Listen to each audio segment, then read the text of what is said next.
Eu acho que Deus precisa do nosso sim. O resto, Ele dá um jeito, né?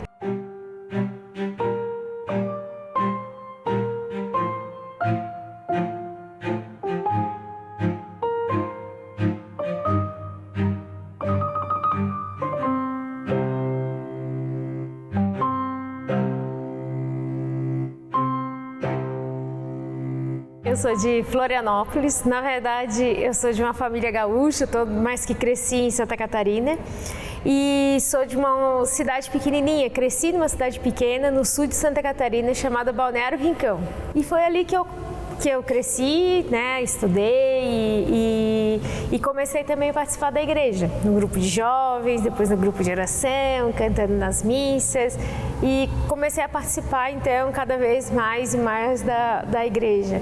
Quando eu fui para a faculdade, eu fiz faculdade de comunicação, jornalismo e aí eu comecei já a morar em outros lugares do Brasil. Morei em Pelotas, no Rio Grande do Sul, morei em Florianópolis, né? E daí foi em Florianópolis que surgiu aí a oportunidade de poder trabalhar com o jornalismo, que nessa época eu já tinha me formado, com a igreja.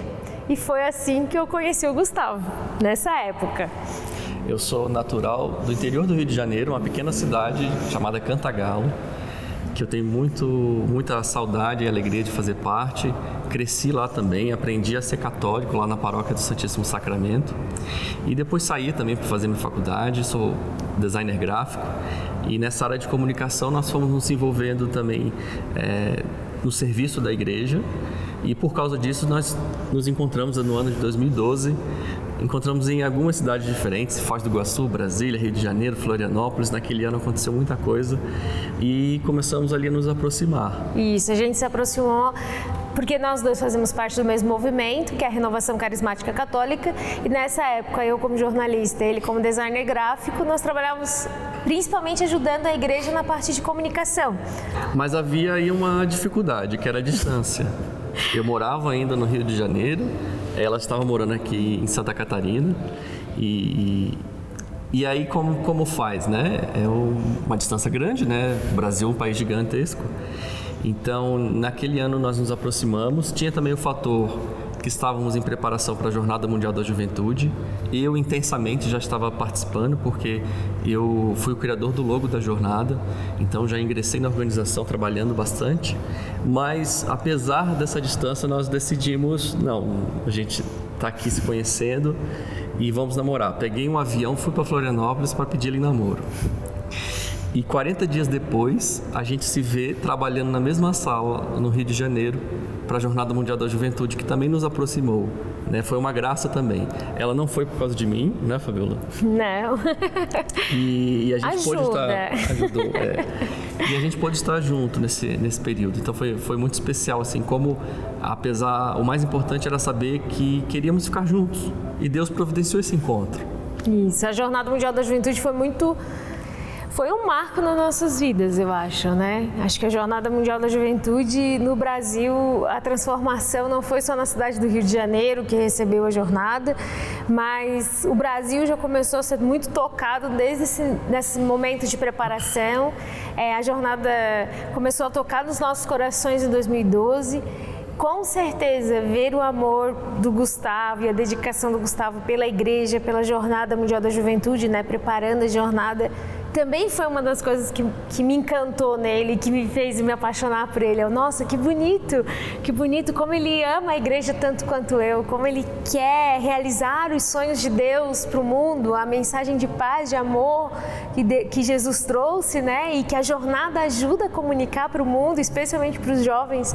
Então, eu posso dizer o mesmo, né? Naquela fase, né, a gente viu que a gente tinha o mesmo objetivo, né? E a empolgação dela também de servir, a alegria que ela tinha também, toda essa preparação, na evangelização da juventude, isso me conquistou também, né? A gente viu essa beleza um no outro. Isso, então quando a jornada chegou no Brasil, a gente já estava namorando, né? Estava namorando e trabalhando na jornada, então eu fui para o Rio de Janeiro trabalhar, ajudar a construir como voluntária. E o Gustavo era famoso, né? O Gustavo famoso no Rio de Janeiro, na Jornada Mundial da Juventude. Quem viveu a Jornada Mundial da Juventude no Brasil conhece o Gustavo. Mentira. pelo menos conhece o trabalho do Gustavo, então. O trabalho, sim, que sai em tudo quanto é lugar. O trabalho, sim. Através da logo da jornada, né? Ele trabalhou intensamente nisso, conheceu o Papa. Eu até briguei com ele que ele não deu um abraço no Papa, mas aí a gente corrigiu anos depois isso. E foi isso, né? O namoro, a jornada tem tudo a ver com esse início de namoro, com esse despertar da vocação e com uma mudança de vida mesmo, de como a gente encarar o trabalho na igreja e como a gente encarar a vida daqui para frente, depois da jornada.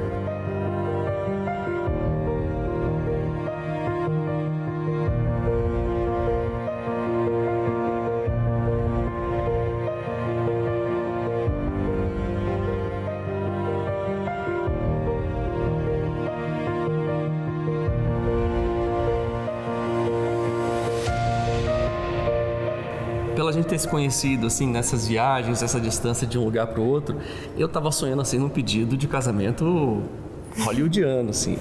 A gente já tinha uma viagem marcada para se visitar, ouvir a família, algo assim.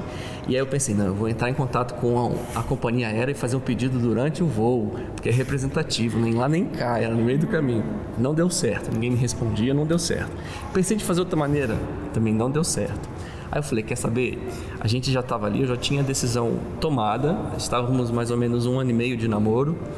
E falei, Fabiola, vamos ali na igreja? Nessa época eu ainda estava morando em Copacabana e no Rio de Janeiro. Eu também morava no Rio de Janeiro nessa época, foi depois da jornada, foi dia 19 de março. E aí nós fomos lá na igreja de 2014, né? Meses depois da jornada do Rio, a gente morava no Rio de Janeiro, claro, em casas separadas, tudo certinho. Mas a gente estava vivendo esse namoro, estava vendo para onde que Deus ia nos levar. Aí nesse dia eu falei, Fabiola, vamos ali na igreja, eu queria rezar com você, né? Eu queria ter um momento a sós. Cheguei na igreja, a capela cheia, não estava acontecendo nada, mas a capela cheia. Eu falei, não dá para eu fazer um pedido de casamento aqui, assim. Falei, vamos ali na praia? Aí fomos na praia de Copacabana, que foi o palco da JMJ. JMJ que nos aproximou também. Então não foi previsto, mas também é como se era para acontecer e aconteceu também no dia de São José. Nós começamos a namorar no dia da Sagrada Família, pedi ela em casamento, ficamos noivos no dia de São José e o nosso casamento, por questão da agenda, acabou que caiu no dia de Nossa Senhora Rainha. Então, assim, também a bênção da Sagrada Família na nossa união. Foi muito bonito. Mas aí ele me pediu em casamento, então, nas areias de Copacabana. Eu fiquei toda emocionada. Aí era bem na véspera de uma viagem importante também, com a igreja e tudo mais. Aí ele assim, não, mas o anel não ficou muito certinho. Eu falei, não, eu tenho que viajar com o anel, porque todas as fotos eu queria tirar com o anel assim, né? Tirava fotos assim. Tirava foto mostrando o anel, porque queria dizer que eu estava noiva. Mas foi muito bonito. Então, assim, foi simples, mas eu acho que para qualquer mulher apaixonada, o pedido perfeito é o pedido feito.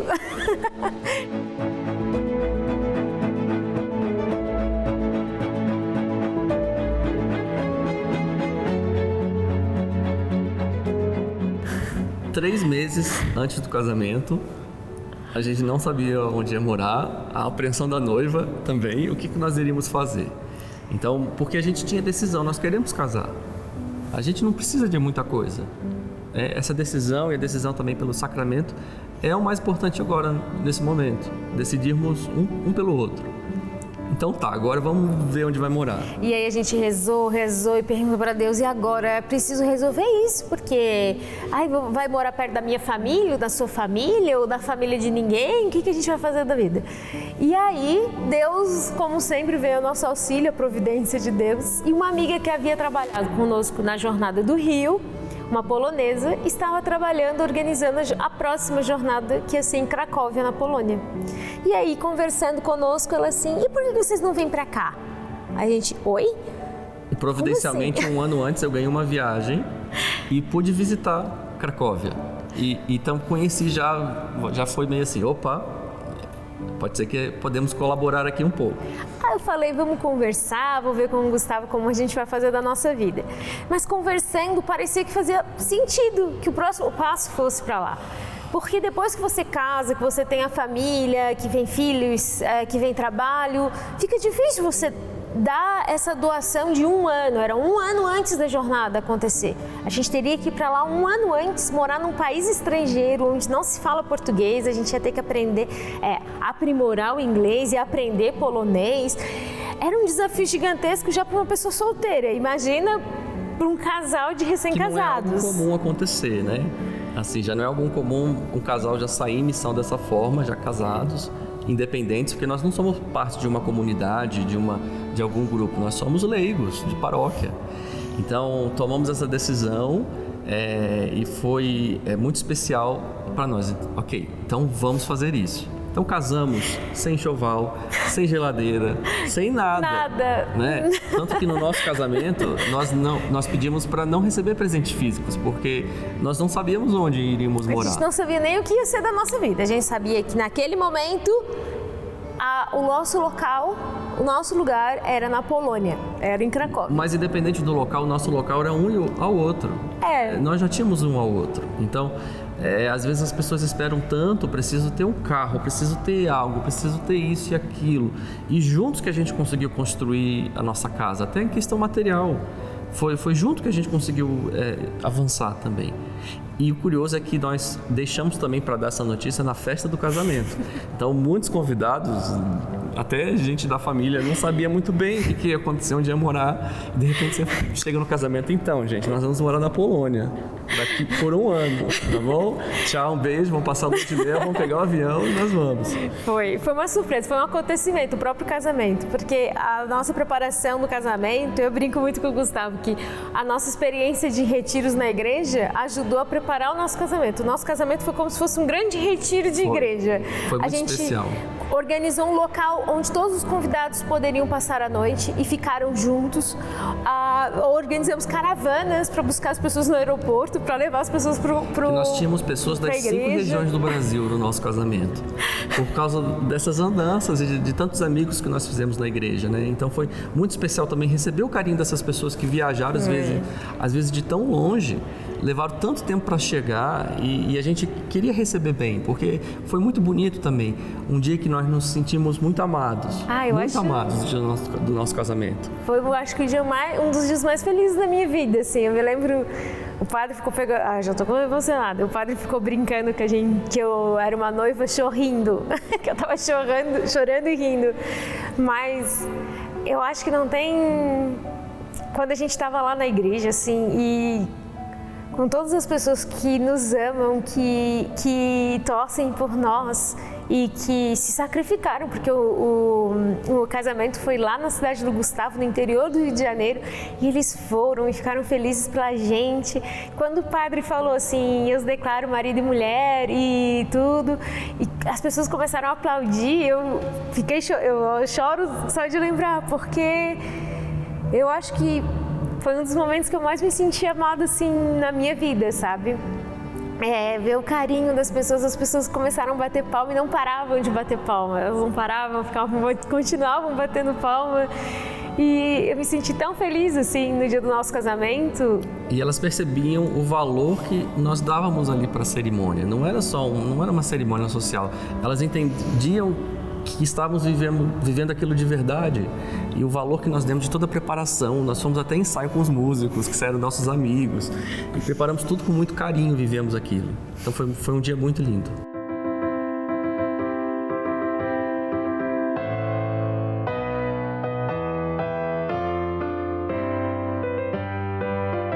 Casamos e fomos passar esse primeiro ano na Polônia. Quando chegamos lá, fizeram até uma entrevista e falaram: primeiro ano de lua de mel em missão. Então, 1 ano de lua de mel em missão, num país estrangeiro.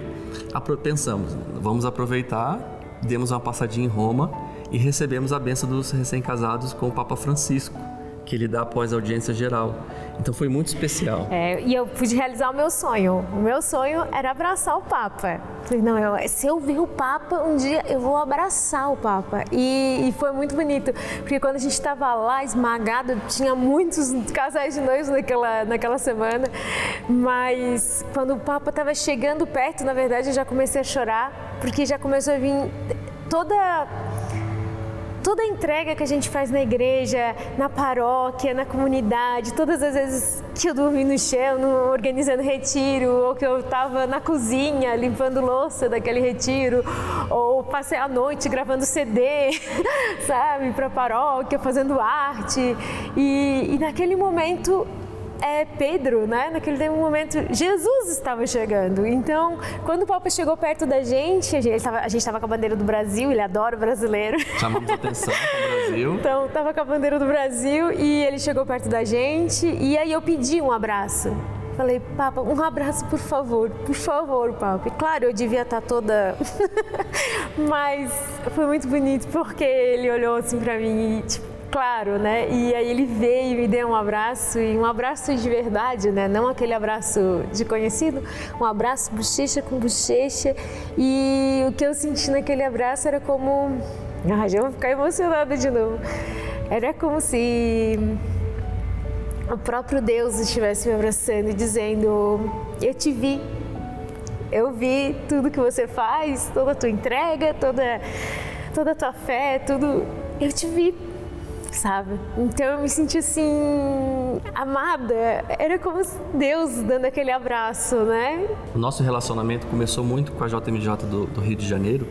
Depois também retribuímos também a Deus e a igreja também esse serviço. Então passamos esse 1 ano na Polônia, depois também passamos 2 meses colaborando com a JMJ do Panamá e recentemente mais 2 meses com a JMJ de Lisboa, mas sempre também online, colaborando com a equipe, porque é algo que nos realiza também, né? Realiza como pessoa, como profissional, como membros dessa família e também de saber da importância que tem esse serviço, né? E é bonito porque nós nos apoiamos e nós só conseguimos fazer isso porque temos um ao outro, né? Eu me lembro que antes de casar, eu recebi uma bolsa de estudos para estudar em Roma. E a gente estava quase começando um namoro. Eu pensei, não vou começar a namorar a Fabíola porque vou passar 5 anos pelo menos fora, não tem condição. E aí acabou que eu me senti tão envolvido e a gente resolveu começar a namorar. Eu pensei, não, se eu ainda tivesse experiência de morar fora, eu ainda vou casado, vou com alguém, eu não vou sozinho. E isso aconteceu. Então, são coisas que Deus vai cuidando e a gente depois olha para trás e entende o que passou. É a mão da providência de Deus. Eu acho que Deus precisa do nosso sim. O resto, Ele dá um jeito, né? E a gente costuma ver isso com muito mais intensidade, às vezes na vida dos sacerdotes, dos consagrados, dos leigos consagrados também. E a gente acaba esquecendo que isso também é uma realidade na vida do casal, na vida dos vocacionados ao matrimônio. A gente tem noção que é uma coisa muito única, um casal jovem se dedicar tanto à igreja e fazer essas loucuras, né? A gente brinca que é loucura porque é meio diferente, né, do que se espera de um jovem casal e tudo mais. Mas a providência de Deus sempre esteve conosco. E, de certa forma, é bonito quando a gente olha para trás e a gente vê que tudo deu certo. Tudo deu certo porque era a vontade de Deus, porque era o chamado de Deus. E como a gente pode servir também de certa forma até de testemunho, de exemplo. Eu tenho 2 irmãs menores e eu fico olhando e vejo quanto elas nos olham para nós como exemplos, né? De matrimônio e de entrega e de comprometimento. Acho que é isso um pouco também. O matrimônio é quando a gente frutifica, né? Frutificar também é você tentar viver essa providência, ser sinal da providência de Deus e da força de Deus para os outros. A gente busca viver isso, não é o principal na nossa vida. Mas se a gente puder viver isso e mostrar isso para os outros, é sempre bom. O casamento também é algo que precisa ser entendido como superar desafios juntos, né? Nós sonhávamos com tantas coisas e pudemos viver tantas coisas e projetos e momentos maravilhosos juntos, mas também existem dificuldades, né? Nós sonhávamos, por exemplo, em ser pais, né? Formamos uma família porque, como casal, nós somos uma família. Nós nos consagramos no altar diante de Deus. Então, para ser uma família, estar aberto à vida. E mesmo após 8 anos de casado, o filho não veio. E aí? E a gente percebe que com a nossa história e de tantos e tantos amigos e tantas pessoas que passam por uma situação assim, né?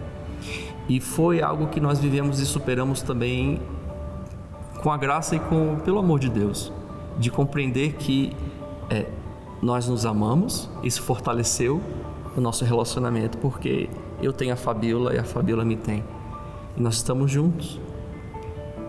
E perceber também que nós somos uma família, mesmo com esta condição, sem ter filhos. Eu não sou menos homem, ela não é menos mulher, porque nós não somos pais. E juntos nós construímos assim. E um filho é um fruto que também nós podemos dar ao mundo.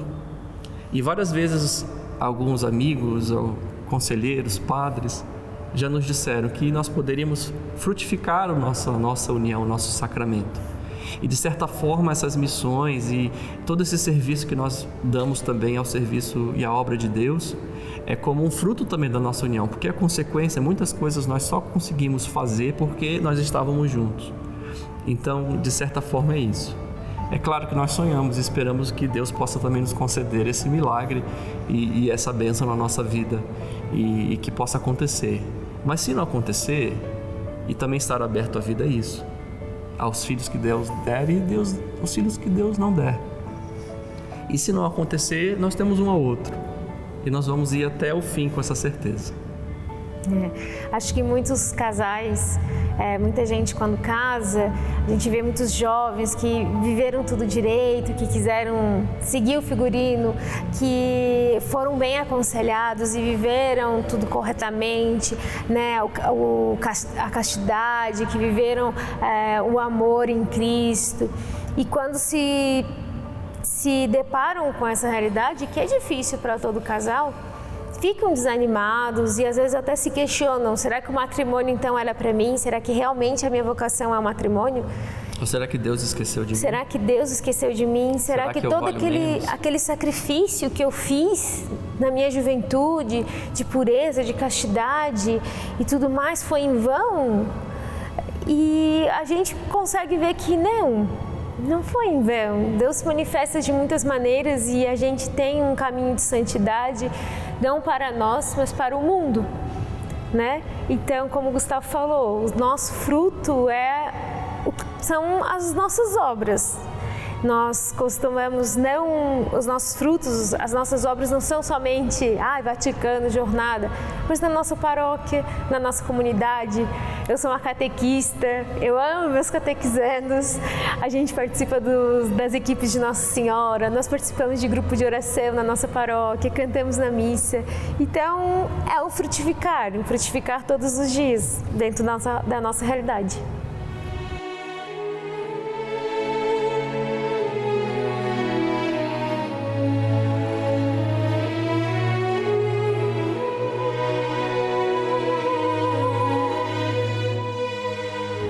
A vocação para o matrimônio é um lindo caminho para a santidade.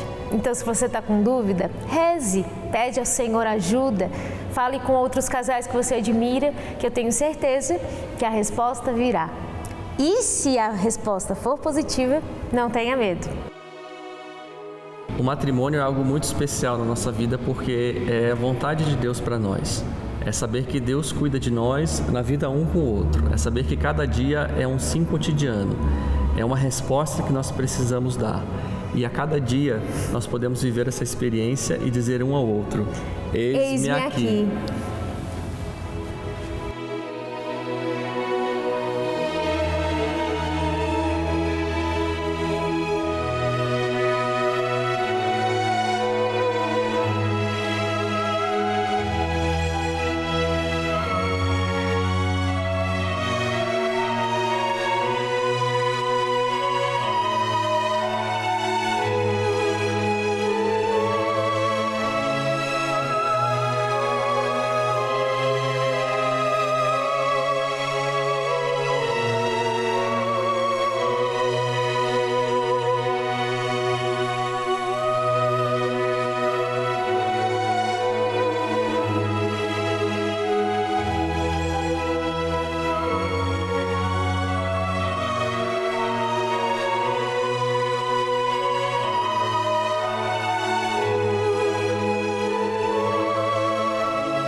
Oração vocacional. Senhor Jesus, enviado do Pai e ungido do Espírito Santo, que fazei os corações arderem e os pés se colocarem a caminho, ajudai-nos a discernir a graça do vosso chamado e a urgência da missão. Continuai a encantar famílias, crianças, adolescentes, jovens e adultos, para que sejam capazes de sonhar e se entregar, com generosidade e vigor, a serviço do Reino, em vossa Igreja e no mundo. Despertai as novas gerações para a vocação aos ministérios leigos, ao matrimônio, à vida consagrada e aos ministérios ordenados. Maria, Mãe, Mestra e discípula missionária, ensinai-nos a ouvir o Evangelho da vocação e a responder com alegria. Amém.